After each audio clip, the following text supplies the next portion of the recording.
I finished my MSF yesterday and I passed. Didn't quite crush it, but I did pass. That's the important thing. If you haven't taken that course, if you haven't taken any sort of MSF, or I took the Harley one, I recommend you do it. I learned so much. I learned what I was doing right. I learned what I was doing wrong.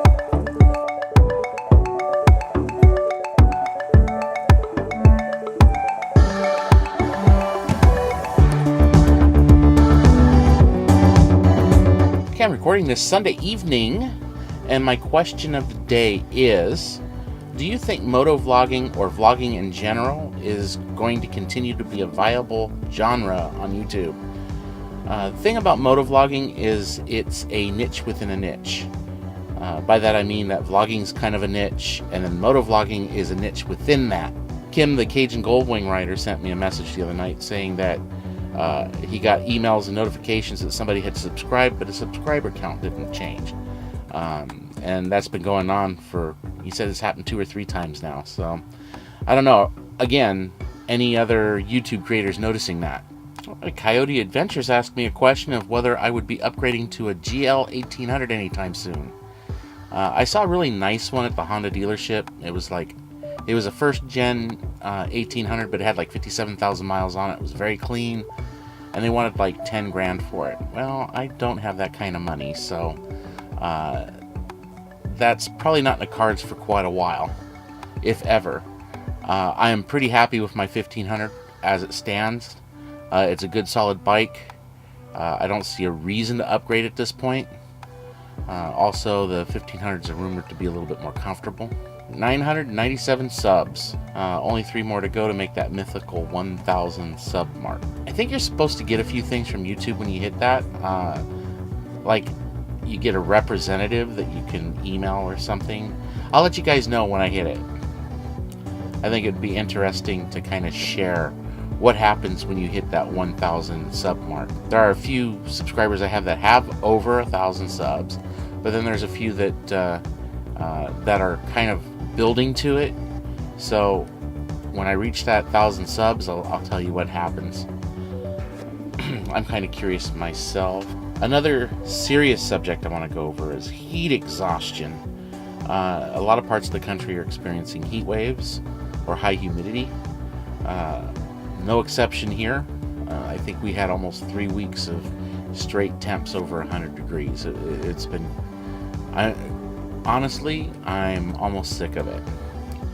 But one thing that happened to me is when I was taking the MSF is I got a little overheated.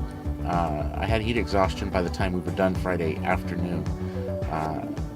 It didn't hit me until after we were done with everything, and it really hit me at dinner. Just kind of got that sick to my stomach feeling, and then Saturday I didn't feel quite right, and today I'm kind of beginning to come out of it, other than the air around here right now because of the forest fires that are going on in the area is so thick you choke on it, and there's actually a red tinge to everything.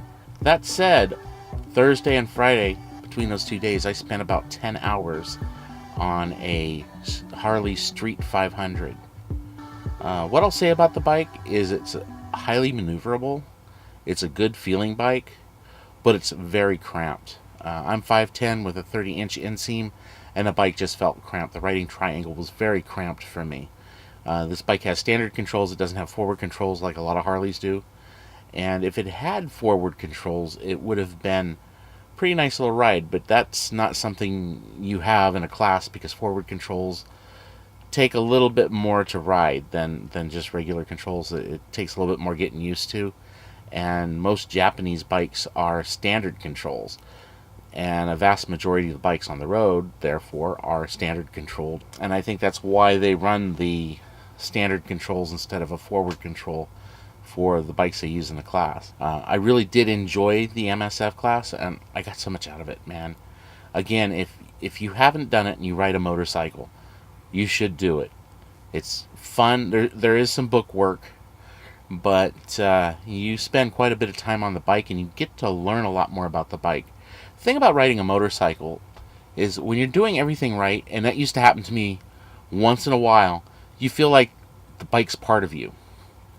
Now that I've taken the course, when I ride, the bike feels part of me more often than it used to.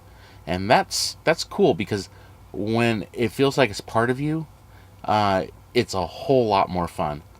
So I recommend that class for anybody who hasn't taken it. I'm thinking about taking the advanced class. I didn't quite smash that class.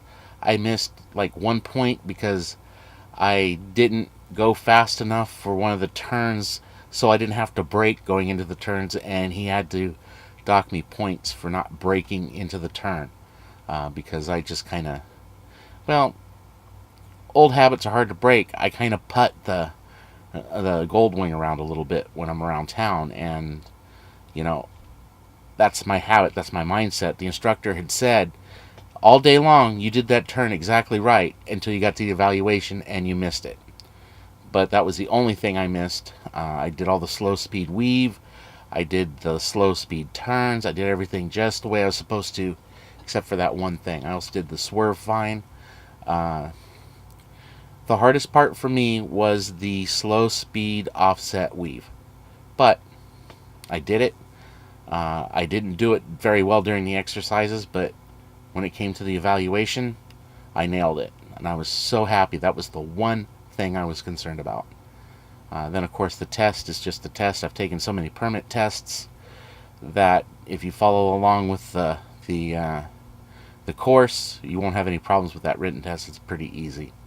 So I go Wednesday to pick up my certificate from the Harley dealership, and then I go to DMV and wait 7 hours again and actually get my endorsement.